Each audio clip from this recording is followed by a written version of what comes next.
Welcome back to another episode of Rock Boys Football Deal. Josh Heupel, the Tennessee Vols, coming off a bye week, heading on the road to play an Arkansas team that I'm still trying to figure out. I think a lot of Arkansas fans are certainly trying to figure out.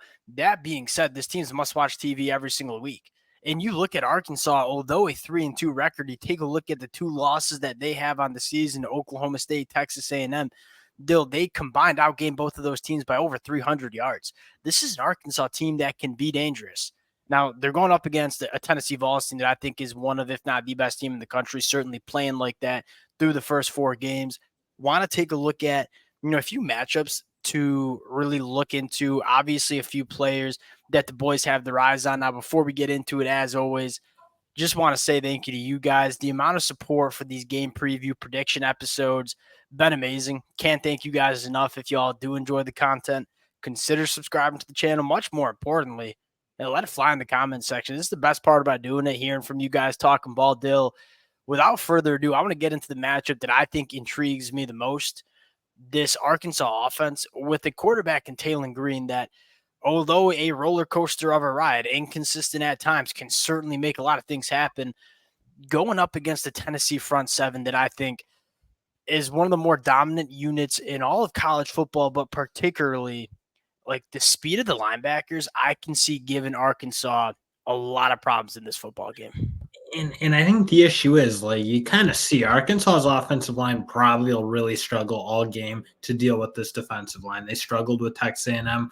Obviously, Tennessee is certainly not an easier task than that. So I think that they're not just going to be able to, like, base block this team up consistently. No. And then you get into Taylen Green. That's been something he's done all year, because it's not like this offensive line, especially in the pass pro, has been particularly great. He's made a lot of things happen. He's extended plays. Their wide receivers have done a good job of kind of syncing up with him when plays break down. But I think you kind of said it. The difference in this Tennessee defense, especially to me, feels like that speed in the linebacker room. And they should do a better job than they would have, let's say, last year, dealing with those kind of broken plays, because Arian Carter and his athleticism is a big step up from what they had last year. I think I feel like it's just the team speed in general. Like, you can talk about the linebacker speed, but the athleticism of this Tennessee defensive line, I think, is incredible. Like, these are some big bodies that move in some freaky ways up front. We kind of said, what's the key to Tennessee's season in 2024, or what was the reason that the boys are so high on Tennessee?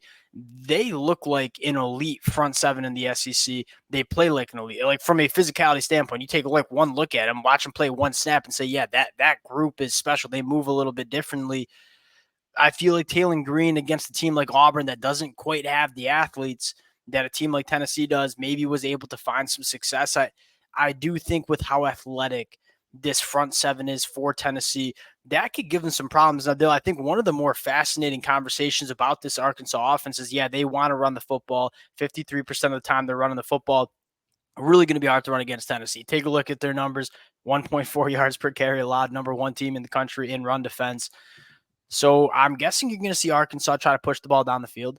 This is a kind of funky offense where, they want to run the football, but when they do decide to throw the football, you kind of look at the stat line and say, all right, Taylen Green, not a good football thrower, right? He's more of an athletic quarterback, although that might be half true.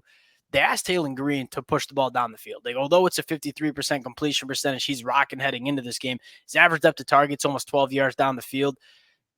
I would like to see, because you haven't really seen Tennessee's defensive backs get tested with some big-bodied wide receivers down the field. I think the one thing you maybe don't know is, can they play the ball in the air? Because you've seen them. They've done really well with those smaller athletic wide receivers, like you'll see at Oklahoma, like obviously what they saw with NC State, but they haven't. I mean, they're just legit trees everywhere on this field. For Arkansas. They're big, they're athletic, they do a good job when the ball's in the air, especially a guy like Armstrong. I mean, that's probably going to need to, you need to get a couple of those pass interference, big play catches. I think that's the only real reputable way, if you will, for Arkansas to make anything happen. Just because from what you down to down, it's going to be a problem, just given what we talked about with that front seven in the mismatch they have with that offense. And that, quite frankly, that's kind of Arkansas's offense too. Like, down to down, it's a roller coaster of a ride. You're going forward or going backwards, but then you're going forward in a big way. Like, that's kind of Arkansas's. It's been their recipe on offense, and at times it's worked for Arkansas. At times it's gotten them in trouble too. You look at Tennessee, the the depth on the defensive line is so next level. Like you get the headliners, guys like James Pierce. That's what the national media will talk about. They rotate probably 10 to 12 guys that would probably be starters on a lot of SEC Power 4 programs across the country, keeping those guys fresh, keeping them, kind of continuing to pin their ears back and get after the quarterback and kind of marrying that, hey, we want to go get after Taylor Green. We want to create negative plays, but we also want to try to keep him in the pocket and limit what he can do outside of the pocket. That'll be kind of the balance that I'm looking for Tennessee, at least. What do you do with They Taylor struggled Green? with that at time last year. I mean, you kind of look at what Brady Cook was able to do to them. Like they were kind of disrupting him, getting after him a little bit, but they were letting him out of the pocket. He was making big plays on the ground. Now, again, going back to that conversation about the linebackers, they don't have Malik Herring anymore, and some of the guys who are struggling a little bit to make plays in open space. I think they've been much better there. I think their safeties have been better there, and I think their secondary is tackling a lot better. So again, those things obviously sometimes did work, frankly, last year against Tennessee. I just think the overall team speed from, let's say, like the back seven, if you will, the linebackers in the secondary is much better. It's much more impressive in terms of their ability to get guys on the ground in the open. Totally agree. Now, you flip sides here, Dill. I've been, quite frankly, really impressed with this Arkansas defense. Like, again, I've been impressed with this Arkansas team. We're giving Tennessee their flowers because they've been a very good football team the first 4 games. Like, although Arkansas is 3-2, like there are a lot of positive takeaways that I think Arkansas fans can have in terms of what they've seen on the football field. This is a team that very well could be 4-0 on the season, and that's not a crazy thing to say. What can Arkansas do stopping the run? Yeah, and again, we kind of continue to pound the table for this. Like, yeah, Nico gets a lot of the national media hype. This is a Tennessee team that through the first 4 games has run the football 67% of the time. That's 5th most in the country. They're averaging 5.7 yards per carry. But most importantly, like we think Tennessee, we think of explosive offense. Although they're running the football awfully explosive. 37 carries of 10 or more yards. You got a lot of different guys that can hurt you.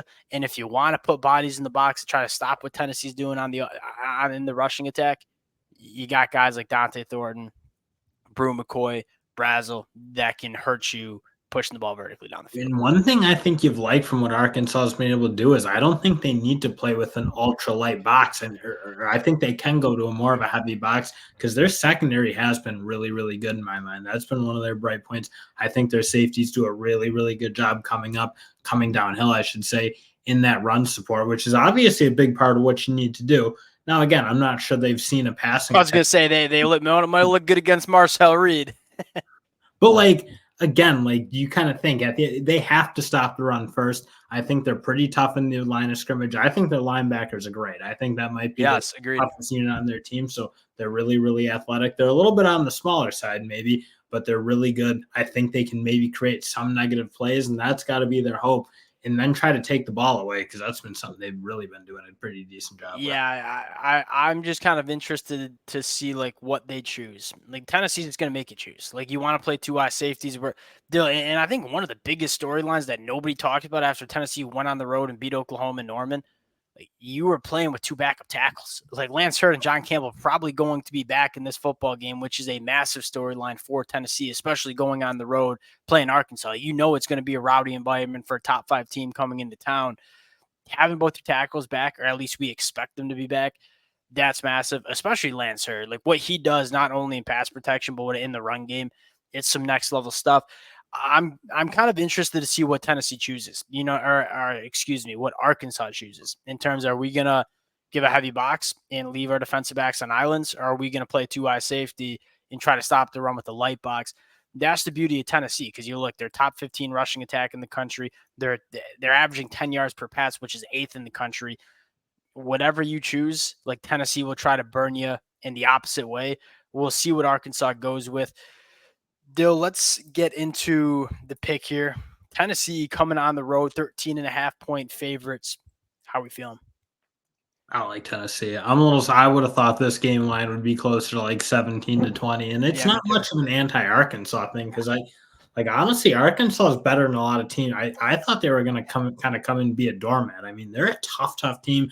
I think they probably could have beaten Texas A&M last week. They obviously go on and beat Auburn, and they certainly should have beaten Oklahoma State. This is a team that I think is tougher than people think, but I just look at Tennessee. I mean, kind of put them right up there with the Bama Georges right now. That's kind of the way I think they're playing. I think when they're going to go play this Arkansas team, I just don't see how Arkansas has any consistent means of moving the football on. I haven't had a ton of success making that. I never had a ton of success making picks, but one team I've had success with, taking Tennessee in the points, man. Taking Tennessee in the points until the wheels fall off. This team is, I think they're just so complete. Like, even a game where I don't think they played nearly their best football against Oklahoma on the road, had 2 backup tackles in there.